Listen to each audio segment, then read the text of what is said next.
All right, guys, it's finally happening.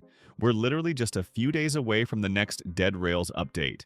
And at this point, it's almost guaranteed that the update is going to be Weapons Revamp Part 2. The devs have been hinting at this nonstop. Leaks, sneak peeks, previews, everything. I already covered some of those leaks in my previous videos, so if you watch those, you're probably fully aware of what's coming. But today we're going to take that a step further because I realized something important that I only mentioned in my last video. The update date, November 23rd, lines up almost perfectly with Thanksgiving week in the US. And based on what we've seen before, the devs absolutely love doing themed content for holidays. As I said, like when Independence Day came around earlier this year, the Halloween update, and more. So it wouldn't surprise me at all if this upcoming update includes not only revamps, but also something tied to Thanksgiving. Maybe new mobs, maybe a turkey-style werewolf, or even something completely unrelated but still timed with the holiday. So yeah, and today I've specifically picked out the most interesting concepts that could realistically appear in future updates, especially with the timing of this patch. But before we jump into all the potential leaks and ideas, I want to quickly ask you guys to leave a like and subscribe. It helps my videos reach new viewers, boost the channel, and honestly gives me a lot of motivation to keep uploading every other day. So thank you so much in advance, and now let's get into it. Let's start with my personal idea. The 1890s, Motorbike, a concept that I genuinely think fits Dead Rails way better than you might expect. I know, some people will instantly say, they didn't have motorbikes in 1890. But we also have ghost classes, super-powered trains, radioactive monsters, glowing vampires, and anomalies everywhere. Dead Rails has already stepped way beyond historical accuracy, so a handmade, early mechanical motorbike doesn't just fit the world, it enhances it. This wouldn't be some modern bike. It would look rough, industrial, and mechanical. Think about a metal frame welded together by someone with nothing but tools and desperation. A leather seat, old pipe-like wheels, a small engine that rattles and coughs every time it kicks in. Rust, dents, and faint scorch marks everywhere.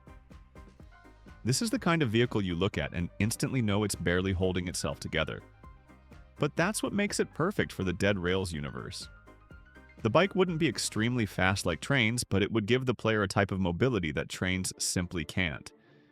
You'd be able to slip through narrow spaces, weave around buildings, escape ambushes, and reposition during fights. It would be especially useful in tight towns or areas with tons of obstacles. Its big advantage would be super low fuel consumption, and the fact that you can repair it in the field using scrap. But that comes with the downside that it has an HP bar, so if you don't repair it regularly, it can break. Another downside, it's loud, really loud. And that noise attracts mobs, especially at night. So riding it becomes a constant risk versus reward scenario. Mobility versus danger. But visually, it would look incredible. Imagine the Dead Rails desert, sand blowing behind you, the bike leaving a dusty trail. The sound of a weak metal engine echoing in the fog. The whole vibe just fits perfectly. Moving on to a new concept from Elysium, the traveling merchant. This is one of those ideas that instantly just makes sense. Every 10 kilometers, the player would encounter a small merchant carriage parked right by the tracks. It would work from 7 a.m. to 9 p.m., and inside would be a vendor offering limited items for sale.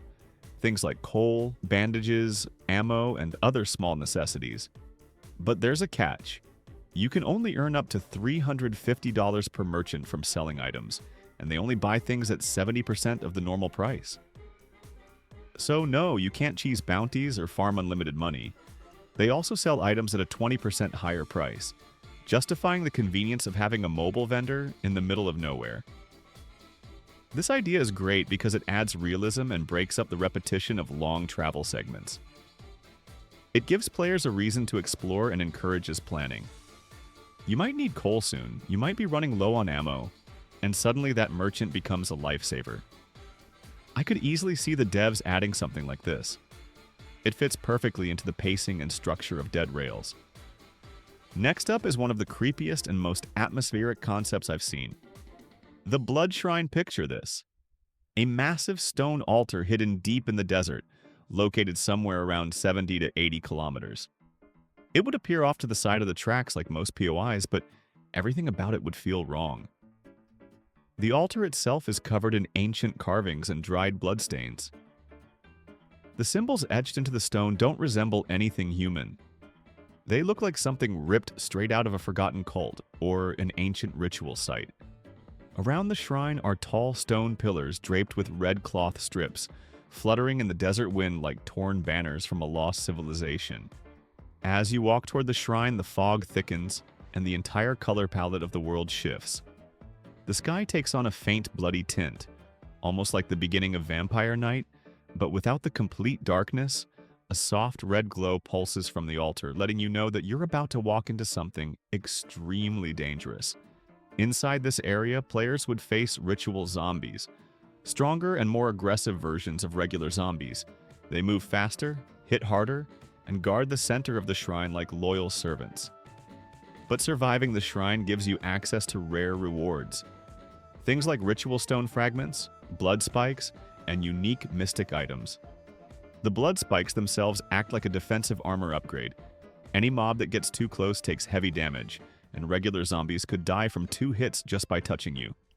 The whole location would add an insane amount of atmosphere to Dead Rails, giving players a reason to explore deeper and take risks for unique rewards.